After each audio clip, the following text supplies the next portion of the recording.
Welcome to Pindar Poetry. We hope you learned something new. You start by making sure your iPhone supports Touch ID and you've registered at least one fingerprint. Once done, open Settings, Touch ID, and passcode to verify fingerprints and toggle features. Next, pick the app you want to secure. It must include Biometric login in its own settings. Do this now because iOS does not offer a global per-app locker. The app itself must implement Touch ID authentication for you to. Inside the app, go to Account or Security Settings and look for Touch ID, Face ID, or Biometrics. Turn it on and follow the prompt to authenticate with your registered fingerprint. Make sure to set a secure fallback. Usually the app will require an app-specific passcode if biometric fails.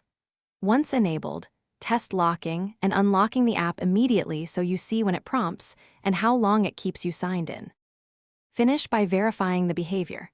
Close the app, reopen it, and confirm Touch ID prompts consistently. If the app offers session timeout or auto-lock, configure it to your desired sensitivity.